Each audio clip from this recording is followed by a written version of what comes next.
Donc bonjour à tous, bienvenue pour ce cours numéro 13 de Maths 0600 hiver 2021. Donc oui, cette vidéo est un peu en avance normalement, j'espère qu'elle arrivera bien en avance, en tout cas l'enregistrement est fait en avance, parce que la semaine prochaine je ne pourrai pas l'enregistrer au mardi habituel. Donc je me suis dit que ce serait mieux pour tout le monde si les cours arrivaient un peu plus en avance que d'arriver en retard. Donc il y a ce cours et le dernier cours également qui arrivera en avance, une semaine en avance, car j'effectuerai l'enregistrement du cours suivant le jeudi prochain. Donc voilà. Donc là on arrive en fait à vrai dire au dernier cours qui compte pour l'examen. Donc j'espère aussi que vous aurez avancé dans votre devoir. Parce que je pense qu'au moment où vous regarderez peut-être ce cours, il faudra le rendre ou le devoir aura déjà été rendu. Donc vraiment, voilà, j'espère que ça s'est bien passé. Donc bon, là je suis en train de faire le cours sans avoir vraiment le recul sur ce qui s'est passé pour le cours d'avant, donc sans vraiment savoir comment aurait pu être l'accueil du moins. Mais bon, c'est pas grave, on va essayer de faire comme on peut. Donc pour la transvection, je l'avais déjà dit, je ferai une vidéo à part pour revenir sur ce calcul. J'ai pas eu le temps de m'y repencher dessus là tout de suite, donc je vais pas en parler là. Je vais juste revenir sur les nouveaux points abordés dans le cours précédent. Donc notamment la projection orthogonale et la distance avec des nouveaux exemples, juste pour se familiariser un peu avec ça. Et puis aujourd'hui, nous allons parler de l'orthonormalisation de Gram-Schmidt. Ok, donc, pour rappel, c'est quoi la projection orthogonale? Donc, la projection orthogonale, c'est, je vais prendre un exemple, juste pour... Voilà. Donc, je vais prendre un plan, disons x plus y moins z égale 0. Je vais prendre centré en 0, la projection ici. Et je vais prendre, voilà, donc je vais faire une projection orthogonale sur un plan, avec le point par exemple B de coordonnées 3, 3, 3 par exemple. Ok, donc voilà, ce point B il n'appartient pas au plan. Ok, et donc j'aimerais avoir sa projection orthogonale. Donc je refais un dessin, la projection orthogonale, il faut bien la comprendre. Vraiment comme si vous avez votre point qui est là, le point B, et vous cherchez à faire la droite perpendiculaire, si vous voulez, au plan, orthogonale au plan, passant par B, qui va vous amener à un nouveau point B', tel que ce sera orthogonal. Okay, et ce point B' appartient au plan. Okay, donc l'idée de la projection orthogonale, c'est vraiment ce dessin, okay, ou l'autre dessin qui est fait dans le plan avec deux droites, c'est de faire en sorte de prendre la perpendiculaire à B passant, une droite perpendiculaire au plan passant par B, devrais-je dire, et on cherche l'intersection entre cette droite et le plan. Donc c'est vraiment cette image-là qu'il faut avoir de la projection orthogonale. Donc une projection orthogonale, ça pouvait se calculer, donc on avait une petite formule qui nous disait que la projection orthogonale d'un vecteur U, ce serait le calcul suivant, je dois faire U1 scalaire U sur la norme de U1 au carré, le tout fois U1, plus blablabla, plus UK scalaire U sur la norme de UK au carré fois UK. Ok, avec U1, donc il faut quand même une chose importante, avec U1, UK, une famille orthonormée. Donc une famille, pas orthonormée, mais juste orthogonale. Et qu'est-ce que ça veut dire avoir une famille orthogonale? Ça veut dire que 2 à 2, UI est perpendiculaire à UJ. Ce qui veut dire la même chose que UI scalaire UJ égale 0 pour I différent de J.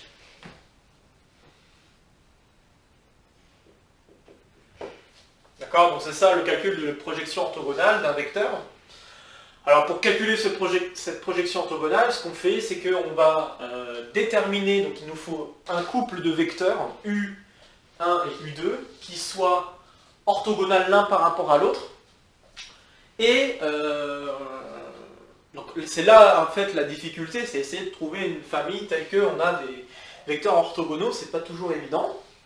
Et ça va être l'objet de ce cours. L'objet de ce cours, ça va être de dire, bah, si j'ai quand même une famille génératrice du plan, on va pouvoir construire une famille orthonormée même. Donc ça sera encore mieux, parce que du coup, on n'aura pas besoin de diviser par cette norme. Cette norme vaudrait toujours 1. Bon.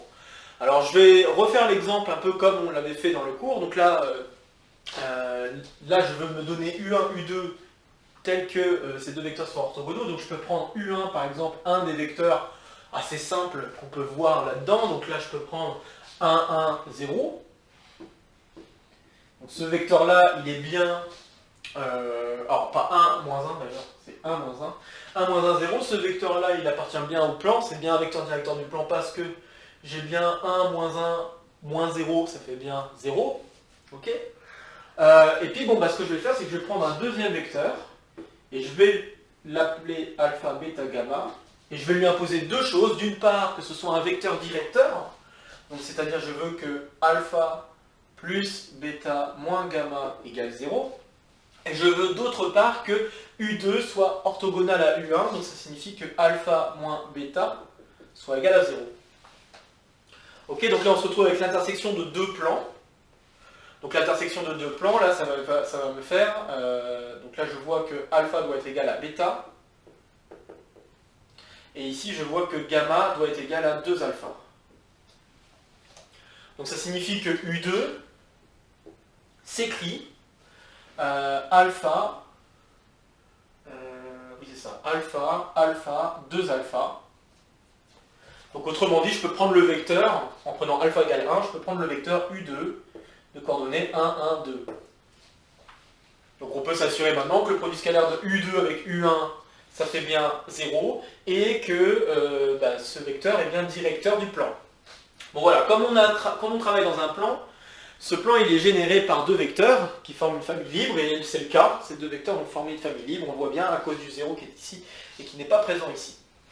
Ok, bon, et puis maintenant je dois faire le calcul. Donc pour faire le calcul, je vais prendre ici U égale le vecteur OB, donc 3, 3, 3.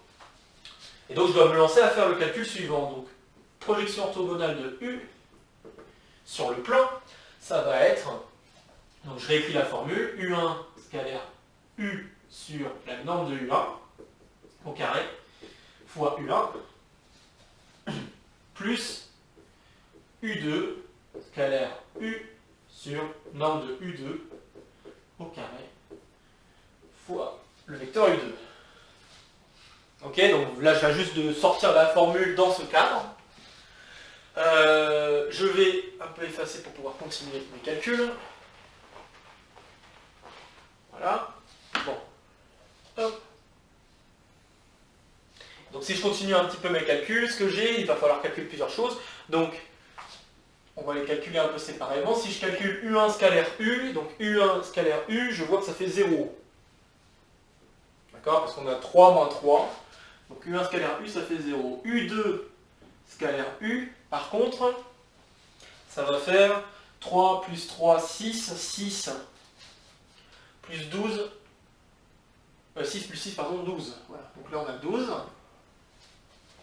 Ok, ensuite, qu'est-ce qu'on a d'autre? On a la norme de U1. Alors, on voit que la norme de U1, on ne va pas vraiment en avoir besoin, puisque le scalaire, il vaut... Voilà, donc la norme de U1, je ne vais pas le regarder, je vais juste regarder la norme de U2 au carré.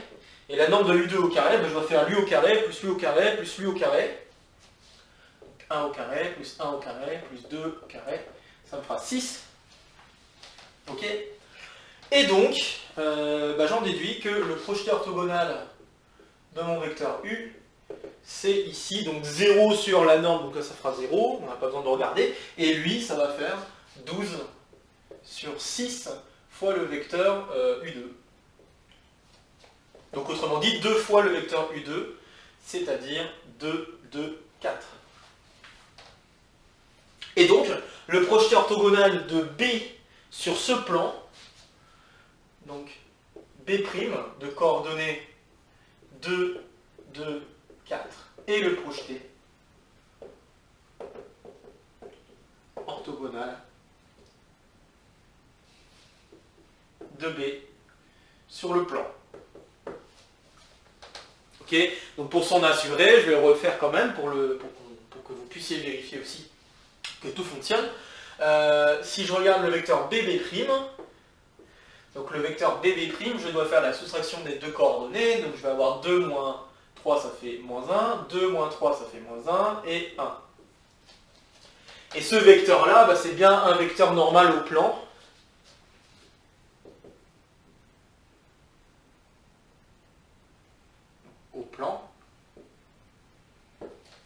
Pour vérifier que je n'ai pas fait de bêtises par rapport au dessin et par rapport au calcul, j'ai ça qui est bien normal au plan, donc ça veut bien dire que BB' est perpendiculaire au plan, la droite BB' est perpendiculaire au plan, ou orthogonale au plan. Et la deuxième chose que je dois vérifier, c'est est-ce que B' est bien dans le plan. Bah, si je regarde 2 plus 2 moins 4, ça fait bien 0, donc B' appartient au plan. Ok, donc on n'a pas fait d'erreur de calcul, tout va bien. Donc voilà comment on calcule un projeté orthogonal, comment on l'avait défini. Ok. Et puis à partir de ce projeté orthogonal, on pouvait calculer autre chose, on pouvait aussi calculer sa distance. Donc on pouvait calculer la distance entre le point B et le plan. Donc je rappelle la définition de la distance. Je vais juste me réécrire les coordonnées. Donc là on a B de coordonnées 3, 3, 3 et B' de coordonnées 2, 2, 4. Donc je rappelle la définition. La définition, c'est à partir de deux objets, on peut le définir de manière un peu plus générale que juste dans le plan, enfin, que juste avec des espaces qu'on connaît bien, plan et droite, d'accord? Donc la distance entre deux ensembles, E et F, c'est égal au min. Alors normalement, je vous rappelle que je devais mettre plutôt inf que min, mais dans tous les cas qu'on regardera, ça sera un minimum. Donc le min pour x dans E et y dans... Alors, je vais peut-être pas... Ouais, x dans E, y dans F. Je vais peut-être me permettre de mettre les vecteurs, donc U et V. Donc, le min des normes de U moins norme de V. Ok? Et il se trouve que quand on travaille avec les espaces vectoriels comme on a ici, avec des plans, des droites et tout ça, bah, il se trouve que ce minimum il est bien atteint et il est atteint pour en fait le projeté orthogonal. Donc il faut calculer des projetés orthogonales. Donc là par exemple si je veux la distance, donc notamment si je veux la distance entre un point B et le plan ici, bah, en fait cette distance ça va correspondre exactement à la norme de OB moins OB'.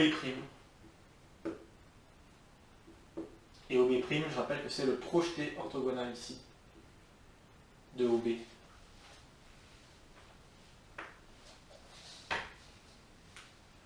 C'est le projeté orthogonal de OB. Ok? Donc cette distance, calculer la distance entre un point et un plan, c'est juste en fait, ça revient exactement à déterminer le projeté orthogonal, puis à calculer la distance entre le point et son projeté orthogonal. Ok? Donc là, ici, bah, cette soustraction va nous donner... si je dis... Bon, je ne l'ai peut-être pas fait dans le bon sens, la soustraction, donc peut-être si je le fais dans le bon sens, ça va mieux se passer, mais... en fait, ça correspond à la norme de BB'. Je vous rappelle que la norme, si je multiplie par moins 1, ça ne change rien. Donc là, normalement, je devrais avoir la norme de B'B, mais la norme de B'B, c'est la même chose que la norme de BB', et la norme de BB', bah, c'est racine de 3. Voilà, donc ça veut dire que la distance entre le point et le plan, c'est racine de 3. Ok. Donc ça marche. Et puis après, bah, je vous avais expliqué aussi comment faire un projeté orthogonal si le plan ne passait pas en 0, 0, 0. Donc imaginons on a le même genre de situation, sauf que on n'a pas le plan qui passe en 0, 0, donc je vais prendre un autre plan. Donc, il y a pas mal de calculs qui sont bien ici que... Bon, je sais pas, je vais peut-être On va effacer, c'est pas grave. Donc on garde toujours notre point B de coordonnées 3, 3, 3. Mais cette fois-ci, je veux travailler avec le plan qui a une équation assez similaire. Mais cette fois-ci, c'est pas égal à 0. Je veux un truc égal, par exemple, à, disons, moins 2. Ok, je veux essayer d'avoir son projeté orthogonal. Donc là, qu'est-ce qu'on fait? En fait, on est en train de faire un projeté orthogonal, mais plus centré en 0. Et pour pouvoir le faire, ce qu'on fait, c'est qu'on va faire appel à ce projeté orthogonal un petit peu modifié, où je vais faire exactement ce qu'on a vu dans les transformations linéaires dans l'espace et dans le plan, c'est-à-dire que je vais faire une transformation affine en translatant d'un vecteur V, puis faire le projeté orthogonal sur le plan passant par 0, 0, puis, hop, voilà, et je prends mon vecteur U. Okay, donc on fait ce passage-là, donc c'est une transformation affine.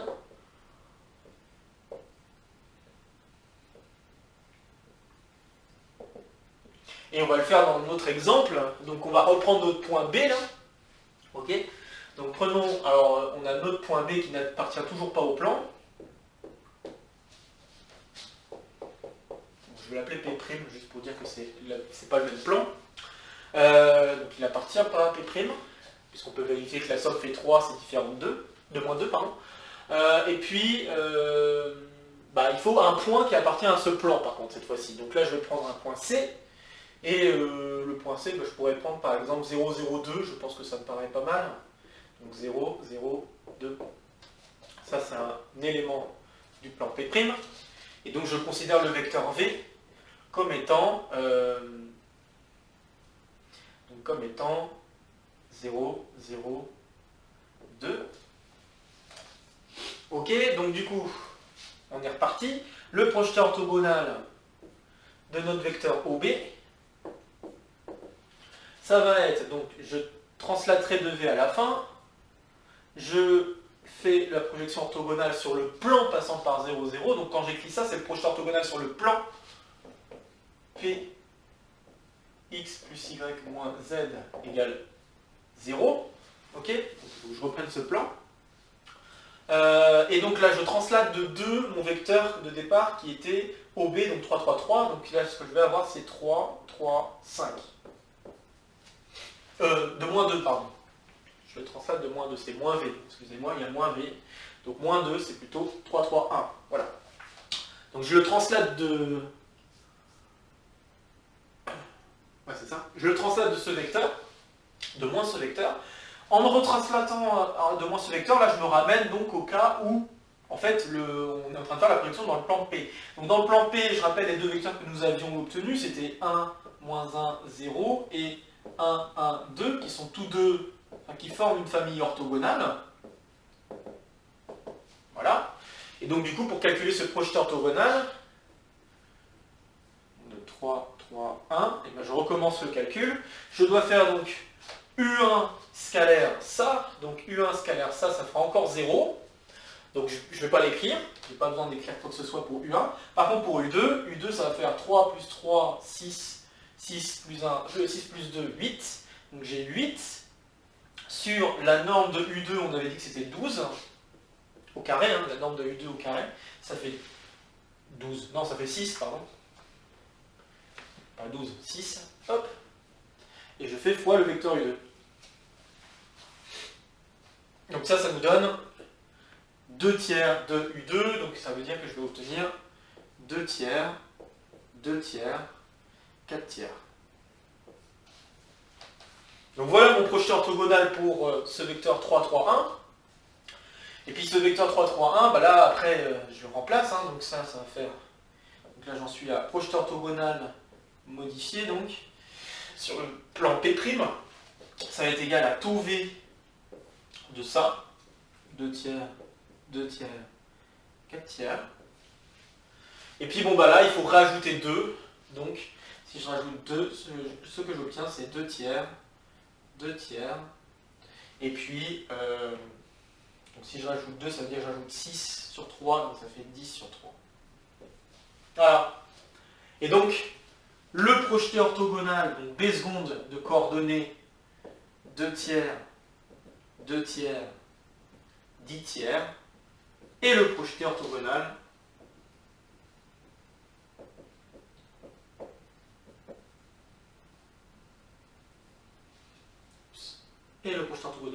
de B sur P'.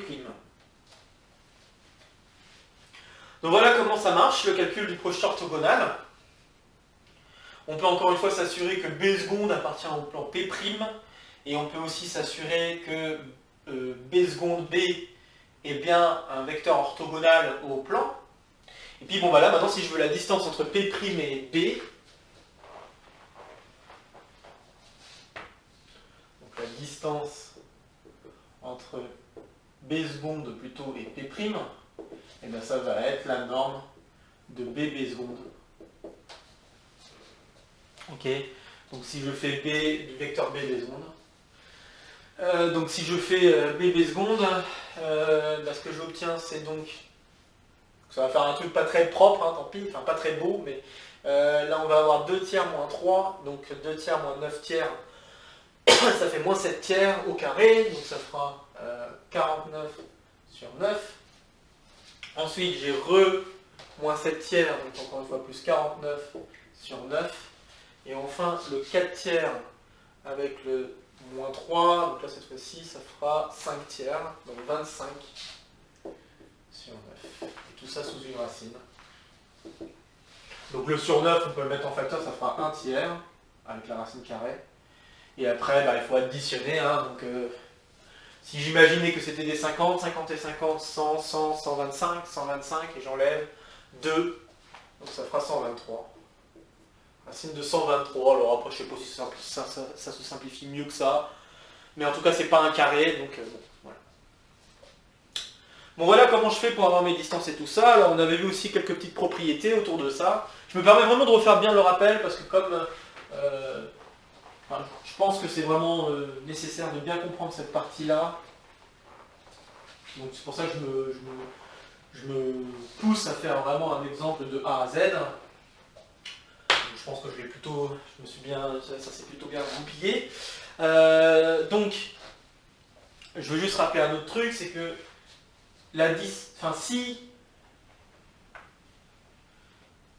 si l'intersection entre E et F est non vide, alors la distance entre E et F est égale à 0. Et ça, c'est assez simple à comprendre, parce que s'il y a un élément qui est à la fois dans E et dans F, alors le minimum des normes, je peux l'atteindre en prenant le même vecteur dans E et le même vecteur dans F, et faire la norme de la soustraction des deux, ce qui fera la norme de 0. Okay, donc ça, c'était une propriété aussi assez importante, je pense. Voilà. Et puis, je vais me permettre de refaire un exemple avec deux droites, juste pour avoir des calculs peut-être un peu moins lourds que ça n'a été la dernière fois. Donc je vais essayer de donner deux droites un petit peu plus gentilles, et puis on va voir ce que ça va donner. Donc on va faire maintenant on va refaire un calcul de distance entre deux droites.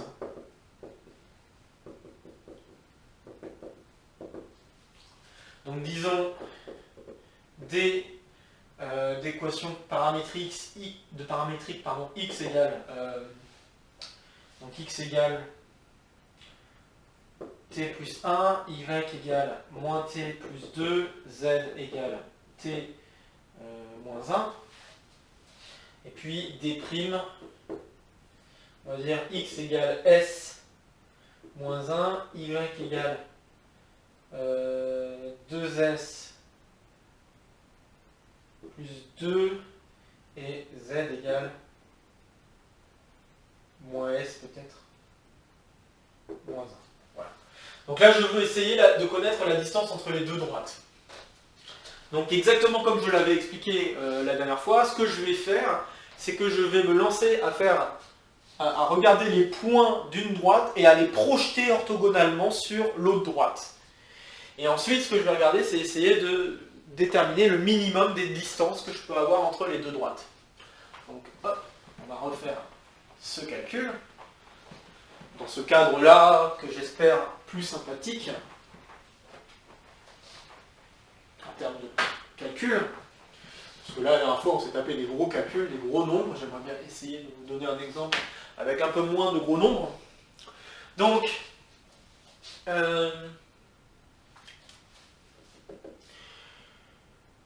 là par exemple, je voudrais bien faire le projeté orthogonal de D' sur D. Donc ce que je vais faire, c'est que je vais définir le projeté orthogonal sur D. Alors, je vais mettre D comme ça pour dire que je suis en train de faire ce projeté orthogonal.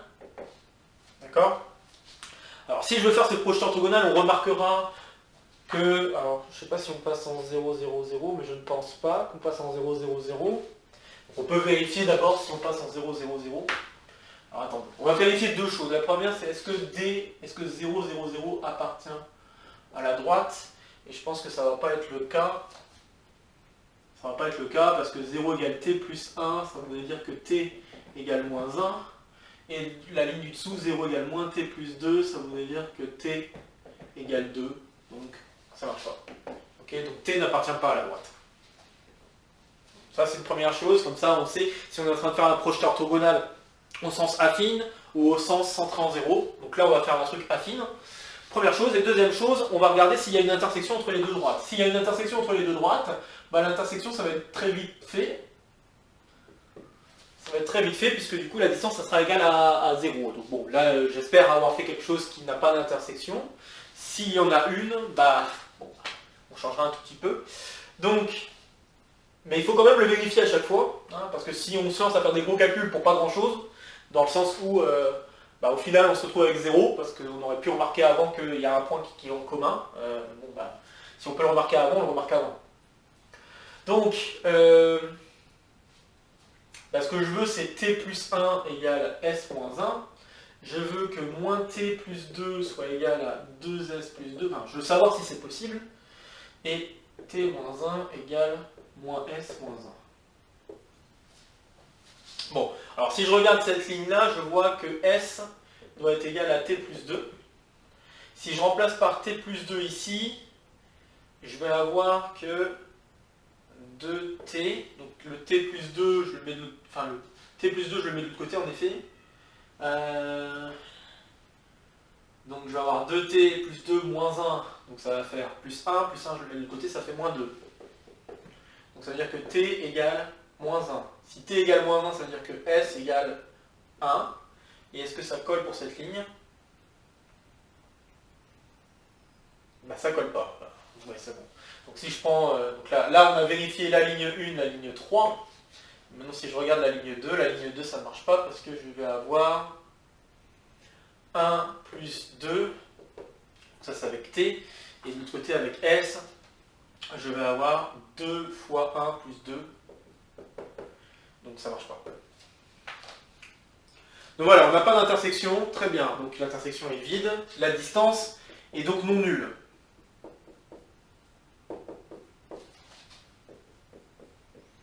La distance entre D et D' est non nulle. Oui, c'est vrai que j'aurais pu donner cette propriété, mais cette propriété est valable que si on travaille avec des droites ou des plans. C'est pas forcément valable si on travaille avec d'autres types d'objets, ce que je dis ici, d'accord? Mais au moins ça nous permet de voir déjà l'idée que la distance ne va pas être nulle. Bon, alors maintenant que j'ai fait ça, bah, on va maintenant calculer vraiment le projeté, parce que là il y en a besoin. Alors il faut déjà définir ce calcul.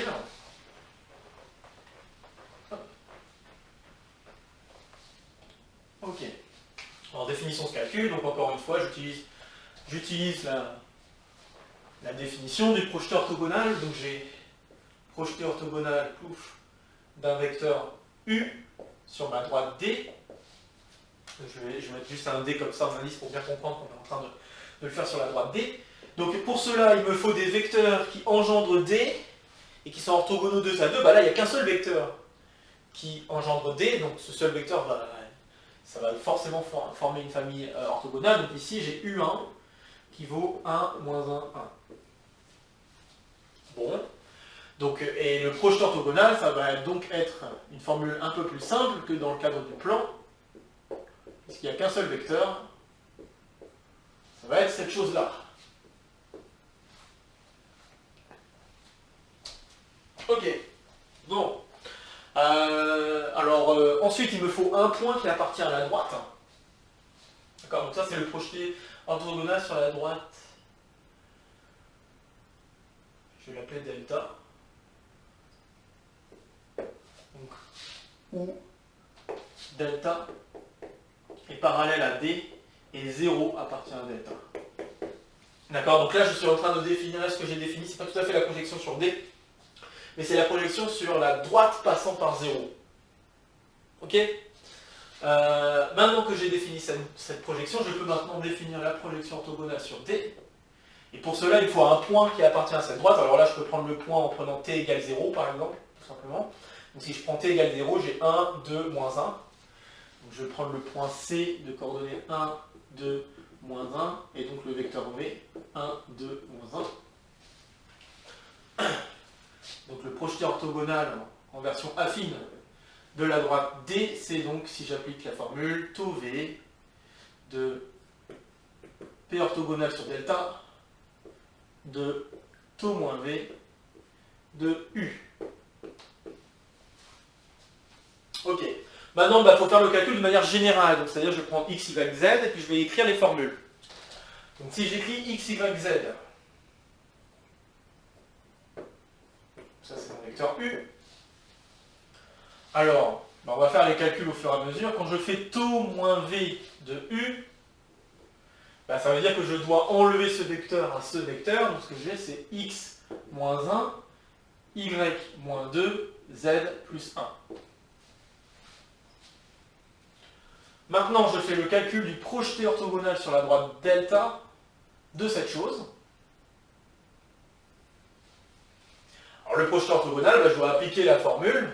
Alors, la norme de U1, on ne l'a pas encore calculée, mais on va la calculer maintenant. La norme de U1 au carré, c'est 3.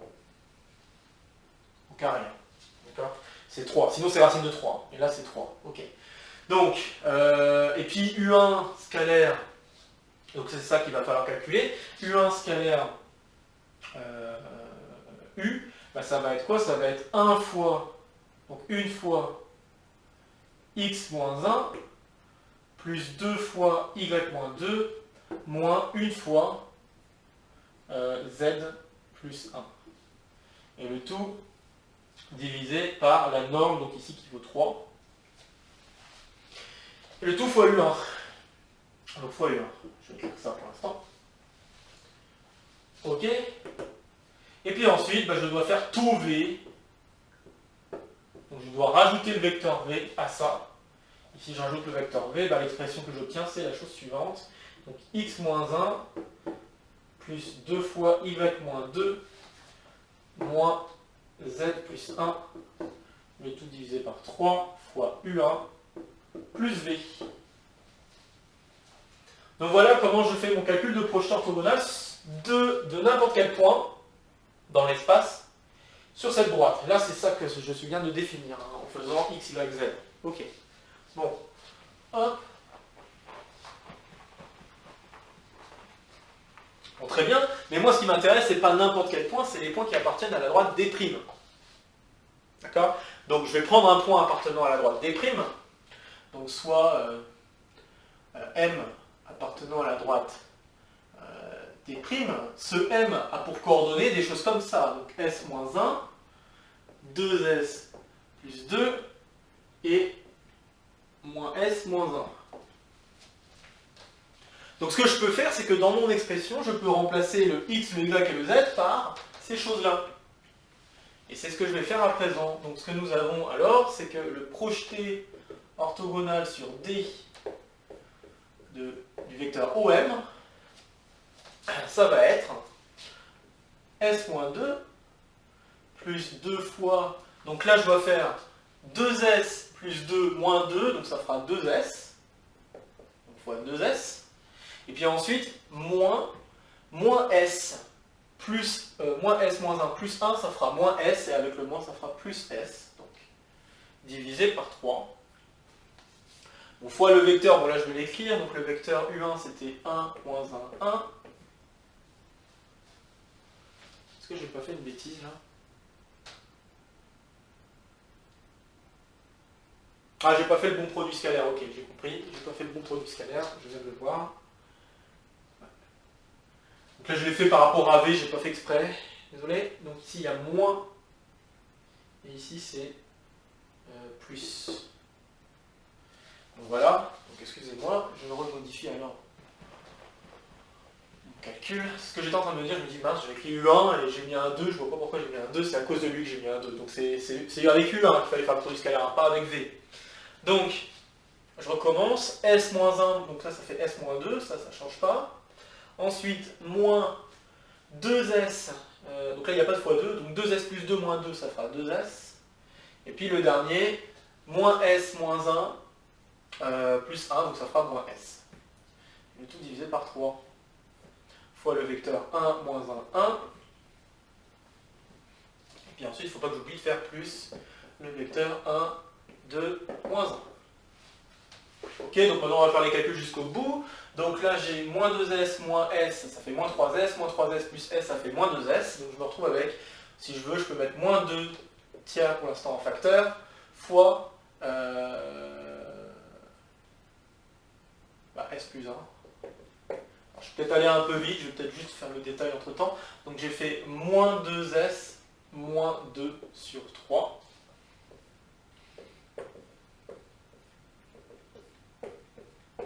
Voilà. Et ce que je suis en train de dire, c'est que ça, c'est en fait la même chose que moins 2 tiers de S plus 1. Donc là, j'ai ça. Ensuite, j'ai 2 tiers de S plus 1. Et, c'est un S ici, hein, et moins 2 tiers, encore une fois, de S plus 1. Et puis, j'oublie pas d'ajouter ce vecteur. Donc là, j'ai plus 1, plus 2, moins 1. Donc si je rassemble un petit peu, ce que j'ai, c'est... donc, si je mets moins 2 tiers en facteur, ici je vais avoir 3,5. Donc 3,5, ça va faire moins 2 tiers. Donc ça va faire S moins 0,5. Je dis bêtises. Oui, je dis pas de bêtises, c'est bien ça. Ensuite j'ai 2 tiers. Donc là, je le mets dedans, je vais avoir plus 3, tout simplement. Donc ça va faire S plus 4. Je l'écris comme ça, c'est juste pour pouvoir avoir la norme plus facilement, hein, de ce que je veux à la fin. Donc c'est pas pour rien que je fais ça. Donc j'ai ça, puis ensuite j'ai moins 2 tiers. Et là, cette fois-ci, c'est 3, donc plus 3,5. Donc ça va faire S plus 2,5. Voilà, donc voilà mon calcul de projeté orthogonal pour n'importe quel point S. Ok. Et ce qu'on doit remarquer, c'est que si je remplace S par 0, on a le projeté orthogonal on a le projeté orthogonal de moins 1, 2, moins 1 sur la droite B. Ok. Bon, je le fais remarquer, c'est juste pour moi. Ok, alors maintenant, je veux la distance entre M et ce nouveau point M' qui a pour coordonner ce truc-là. Donc je vais regarder M'. On va le mettre dans ce sens-là, puis on va voir ce que ça donne. Donc M', ça va être quoi? Ça va être, hop, donc là on écrit, hein, c'est encore du calcul, donc j'ai moins 2 tiers de S moins 0,5, et ensuite je fais moins S plus 1. Le suivant, 2 tiers de S plus 4, moins 2S moins 2. Et enfin, moins 2 tiers de S plus 2,5 avec plus S plus 1. Hop.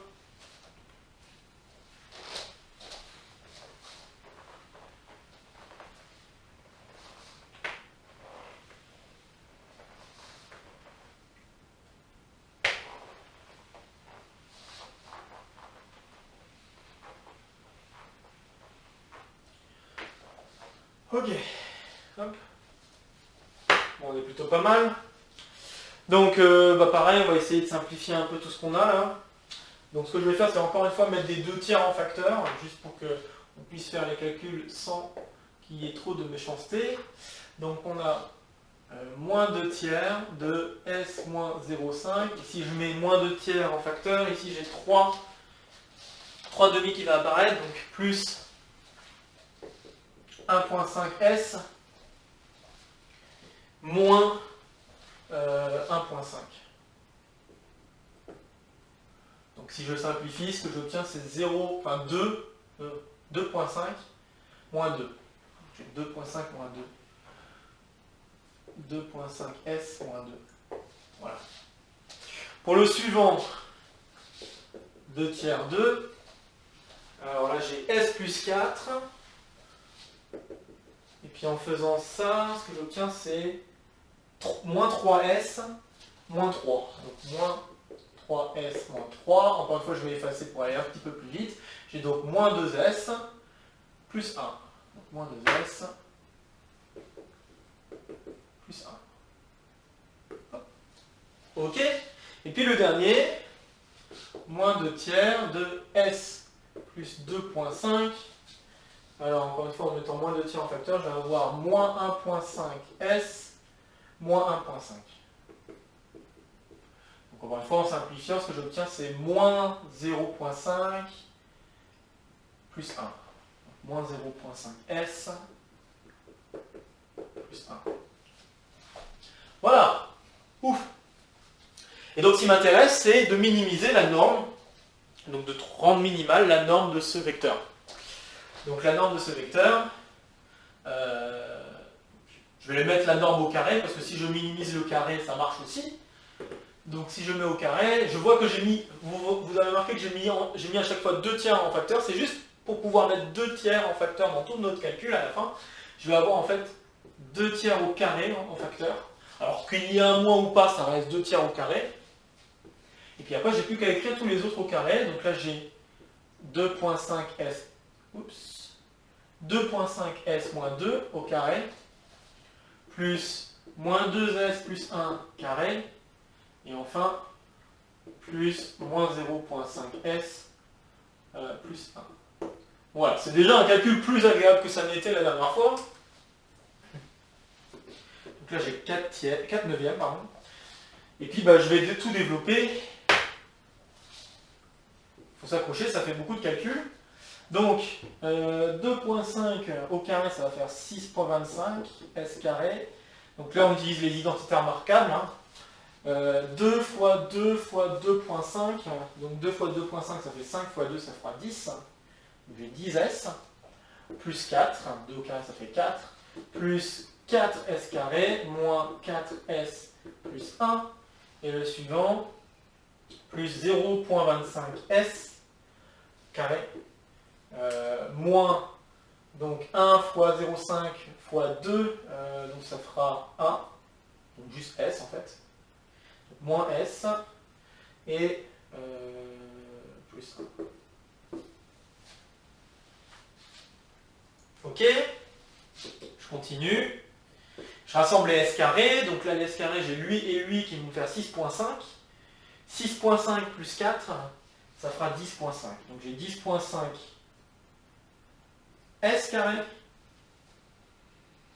Ensuite, j'ai moins 10, moins 4, moins 1, donc ça fait moins 15 S. Et enfin, les constantes, 4 plus 1 plus 1, ça fera plus 6. Et donc je me retrouve avec un polynôme du second degré.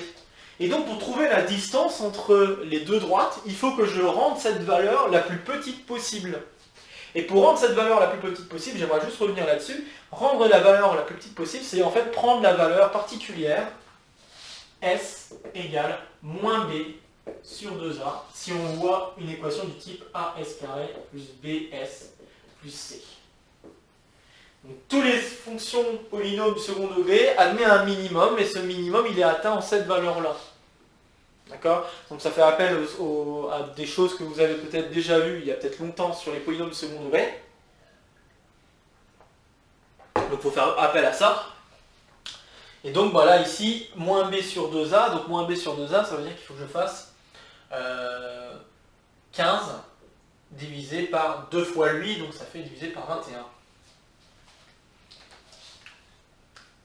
Donc il faut que je remplace S par 15 sur 21. Donc là, je vais utiliser peut-être la calculatrice pour pouvoir faire ce calcul. Hop. Alors, en espérant que ça donne... Bon, ça va donner quelque chose à virgule, hein, parce que là j'ai un truc divisé par 7, donc je me doute que je vais avoir quelque chose à virgule, mais c'est juste pour pouvoir aller plus vite. Donc j'ai ça fois ce nombre, 15 sur 21. Ah bah si, finalement ça se passe bien. Ah non, c'est au carré, bah oui, évidemment au carré ça se passe peut-être un peu moins bien. Donc moins 15 fois 15 sur 21. Et puis plus 6. Donc ça va me faire un nombre à virgule. Donc je vais donner pas mal de nombres à virgule. Donc ça va me donner 4 neuvièmes fois le nombre à virgule que j'ai écrit à présent, 0.64, 64, 28, 57, 1, 4, voilà. Après ça se répète un peu je crois, mais voilà. Donc voilà mon nombre à virgule et je vais le multiplier donc par 4 neuvièmes. S'il le veut bien. Et donc, en multipliant par 4 neuvièmes, ça nous donne 0.28, 57, 14, 28. Bon. Bon, là, j'ai pris pas mal de chiffres derrière la virgule. Ok, donc là, du coup, j'ai la valeur minimale de cette norme. Et donc, je vais avoir la valeur minimale de la distance, donc la distance, en fait, entre les deux droites. Donc, ça y est, j'ai terminé mes calculs. Vous voyez que quand même, là, cette fois-ci, c'était plus abordable hein, comme calcul. La distance entre D et D', c'est égal à la racine carrée de ce nombre-là. 28, 57, 14, 28. Et puis bon là, je vais arrondir un peu moins loin. C'est juste pour vous donner une idée, si vous le tapez à la calculette, de ce que vous devez obtenir. Et on va faire racine carrée de cette valeur. Et là, je vais arrondir juste à deux chiffres de la virgule. Donc ça fait 0.53.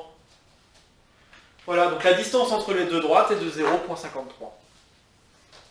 Ok? Donc il faut bien comprendre que quand on prend deux droites qui sont un peu quelconques, comme c'est le cas ici, quand on travaille avec deux droites qui sont un peu quelconques, bah en fait,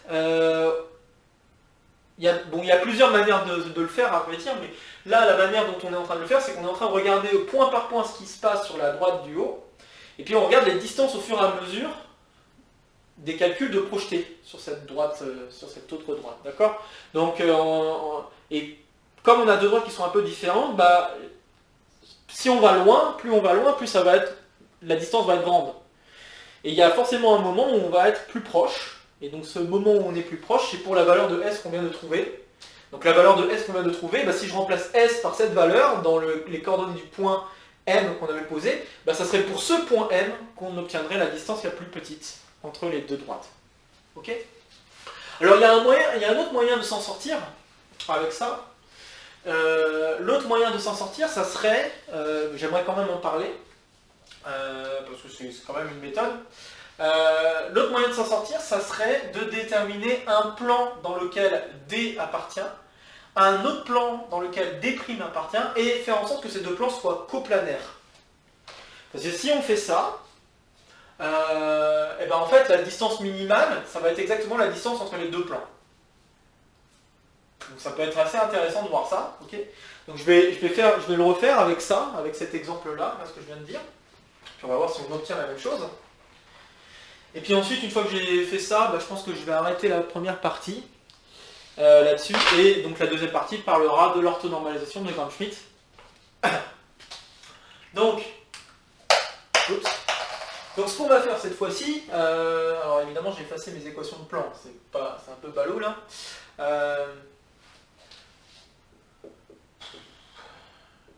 Pas sûr que je me souvienne vraiment des équations que j'ai mis.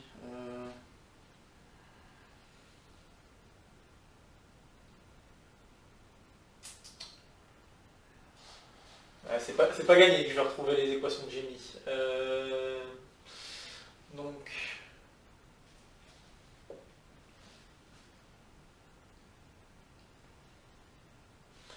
Je crois que j'ai mis t plus 1. Bon, lui, je peux peut-être m'en souvenir. Moins t plus 2 et z égale t moins 1. Je crois que j'avais fait ça pour le d et pour d'.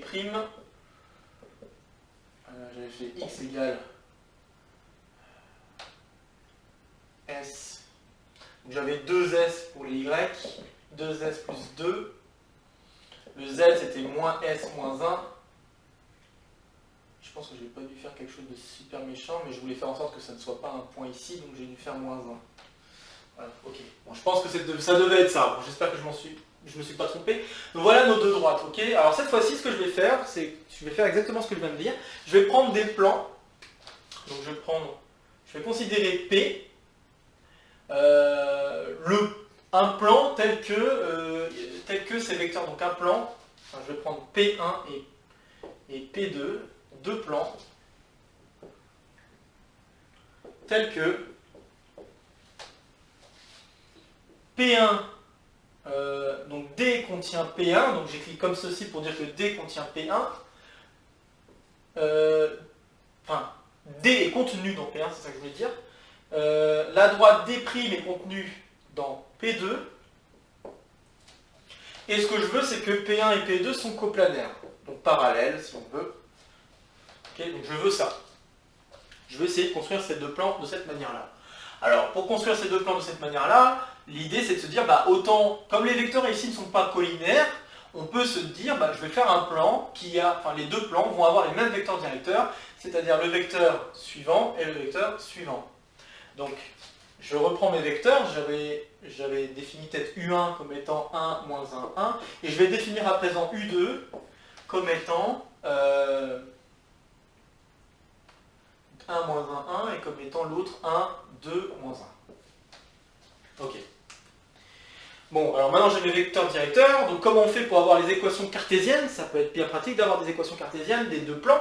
Bah, ce qu'on fait, c'est qu'on fait le produit vectoriel des deux vecteurs, donc U1 produit vectoriel avec U2, et donc pour rappel, comment on fait le calcul du produit vectoriel? Donc le produit vectoriel, je rappelle que l'utilité de ce produit vectoriel, c'est que si quand on prend deux vecteurs et qu'on fait leur produit vectoriel, on obtient automatiquement un vecteur qui est orthogonal à ces deux-là.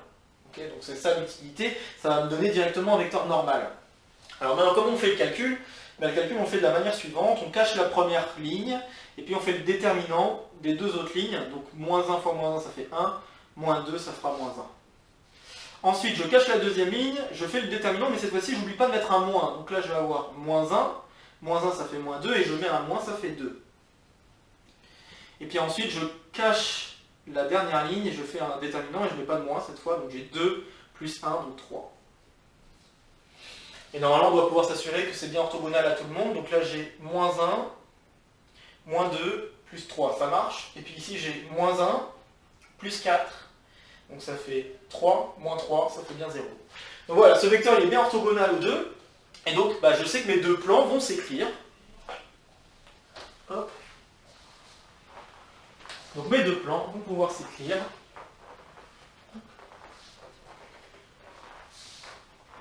Donc j'efface pas le résultat final parce que ce que je vais faire, c'est que je vais essayer de vous montrer que cette méthode permet aussi d'avoir la distance minimale entre les deux droites. Donc les deux plans vont s'écrire grâce à ce vecteur normal, moins x plus 2y plus 3z. Donc le premier égale une certaine constante, je vais appeler d, ou peut-être pas d, je vais l'appeler A. Et puis P2, pareil, mais lui je vais l'appeler B. Okay, maintenant il reste à trouver la valeur de A et de B. Bah, pour trouver les valeurs de A et de B, je peux juste me satisfaire du fait qu'il y a tel point qui appartient au premier plan et tel point qui appartient au second. Donc le point 1, 2, moins 1 appartient au plan 1. Donc 1, 2, moins 1, bah, je calcule. 1, 2, moins 1, ça fait moins 1, plus 2 fois 2, plus 3 fois moins 1. Donc ça c'est D. Donc si je fais ce calcul, ce que j'obtiens c'est quoi? J'obtiens moins 2. Est-ce que je dis des bêtises? Non, j'obtiens 0. Tiens, voilà, tiens, je trouve 0. Ça c'est plutôt pratique. Donc ça veut dire que c'est A. A égale 0. Et puis, si je regarde maintenant l'autre droite, donc D', Donc la droite D', je vais l'avoir en faisant... donc pareil, j'ai moins 1, donc plus 1, plus 2 fois 2, et le dernier c'est moins 1, donc encore plus 3 fois moins 1. Et là cette fois-ci j'obtiens 2. Donc là ces calculs, je rappelle que c'est le fait que le point 1, 2, moins 1 appartient à la droite D, et donc D étant inclus dans P1, il faut que ça appartienne à P1. Et pour l'autre, pareil, c'est moins 1, 2, moins 1 appartient à D'. Ok, donc on a nos deux plans, très bien. Et puis maintenant qu'on a nos deux plans, on va pouvoir déterminer la distance entre ces deux plans, et cette distance entre ces deux plans devrait être la distance entre les deux droites. On va prier que ça marche. Alors pour avoir la distance entre les deux plans, ce que je peux faire, c'est juste prendre un des points, faire son projeté orthogonal, et puis sur l'autre plan, et puis conclure. Donc c'est ce que je vais faire. Et pour faire son projeté orthogonal, je peux aller plus vite en me disant, j'ai un vecteur normal, autant prendre la droite delta. Donc par exemple, je vais faire le projeté orthogonal de D' sur D. Ok, sur D. Non, pardon. Je veux faire je dis des bêtises. Je veux faire le projeté orthogonal du point moins 1, 2, moins 1. Projeté orthogonal sur le plan. Donc là, lui, il est dans le plan P2 et je vais me mettre sur le plan P1. Ok? Donc je vais faire le projeté orthogonal de lui sur P1. Pour faire ce projeté orthogonal, je peux juste utiliser le perpendiculaire. Donc là, je sais déjà que le vecteur n de coordonnées moins 1, 2, 3 est orthogonal. Ça va m'éviter de faire beaucoup de calculs à P1. Donc ce que je vais faire, c'est que je vais considérer la droite delta, qui a pour équation x égale, donc, alors st, bon, je vais dire, ouais, u c'est peut-être pas terrible, je vais peut-être dire w. Donc x égale moins w moins 1, y égale 2w plus 2, et z égale w, c'était pas moins 1 plutôt? Ouais, c'était moins 1. Donc moins w, non attends. Non c'est bien, 3w moins 1. Voilà. Donc là je considère la droite delta qui passe par ce point et qui est donc perpendiculaire au plan.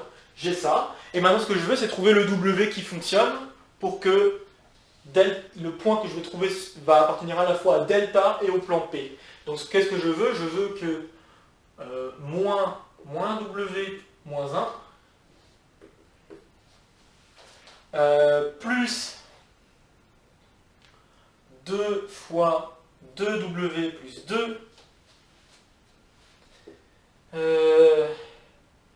plus, bien plus, 3 fois 3w moins 1, ce soit égal à 0. Je veux ça.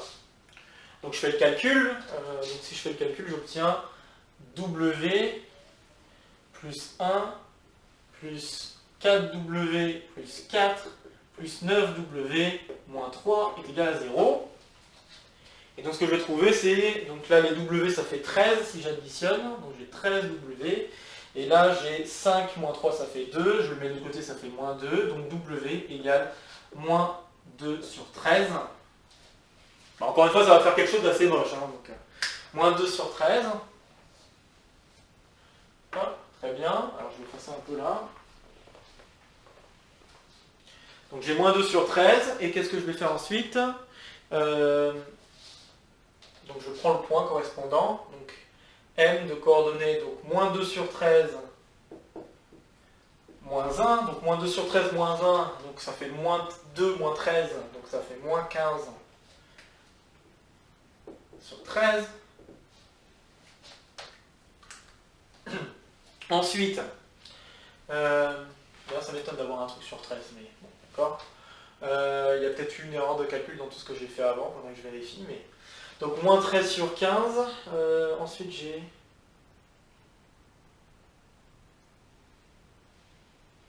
Bon, on verra. verra bien.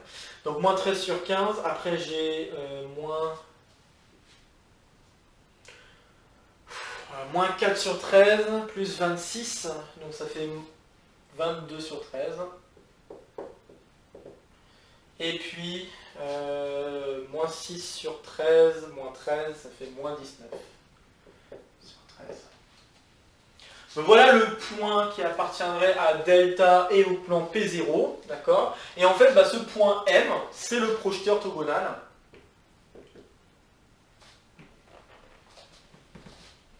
Et le projeté orthogonal de C. Ouais, je lui ai pas donné de nom. Je vais l'appeler, peut-être pour éviter d'être embêté avec les autres noms que j'ai donnés, je vais l'appeler E. Ouais, on va l'appeler E. Orthogonal de E sur P0. Ok, et puis maintenant si je veux avoir la distance entre les deux plans,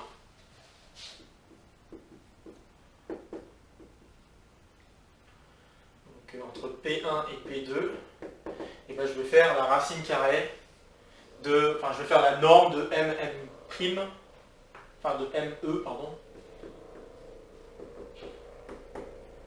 Voilà. Bon, pas sûr du tout que je vais obtenir le bon résultat, mais on va voir. Donc, on va essayer de s'accrocher un peu sur ce que je dois écrire. Donc on a moins 15 sur 13, ça, et puis moins 1, donc moins 1 ça fait plus 1 au carré, plus 22 sur 13.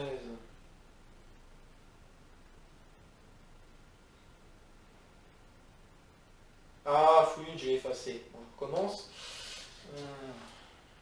J'espère qu'on va y arriver quand même. Donc moins 15 sur 13. Je veux juste vérifier que ce que j'ai fait, je l'espère, au même résultat.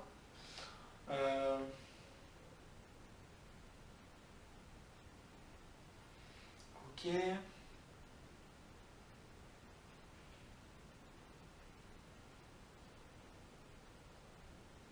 Je l'espère. Je suis en train de croiser les doigts là.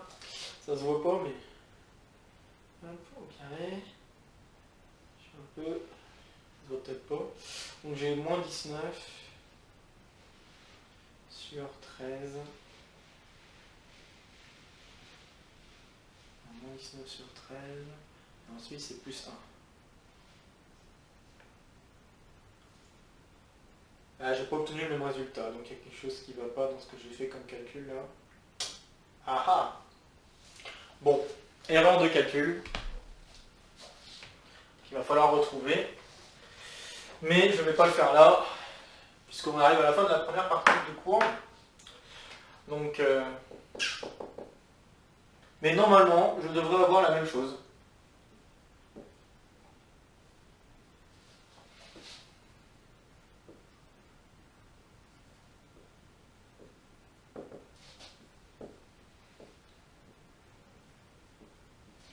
Le même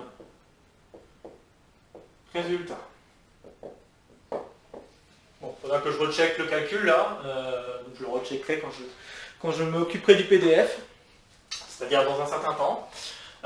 Bon voilà, j'espère que ça allait avec tous ces calculs qu'on a refait. Juste, je voulais vraiment qu'on les refasse parce que ça permet juste de bien comprendre comment les choses fonctionnent, comment les calculs doivent se faire, etc. et peuvent se faire. Et maintenant, l'objet de la deuxième partie, ça va être l'orthonormalisation de Gram-Schmidt, c'est-à-dire dans le cas où on a du mal à trouver des vecteurs orthogonaux, comment on pourrait s'y prendre. Donc ça va être l'objet vraiment de cette suite. Et puis, le fait d'avoir des vecteurs qui vont être orthogonaux va nous permettre aussi plus facilement de déterminer des projetés orthogonaux, comme je l'ai fait un peu là, en utilisant juste la droite orthogonale. Là, je peux le faire comme ça. Donc ça pourrait être très pratique. Pareillement pour les distances, ça pourrait être aussi très pratique. Donc on va voir tout ça pour cette deuxième partie. Donc voilà, à tout de suite pour la deuxième partie du cours. Donc.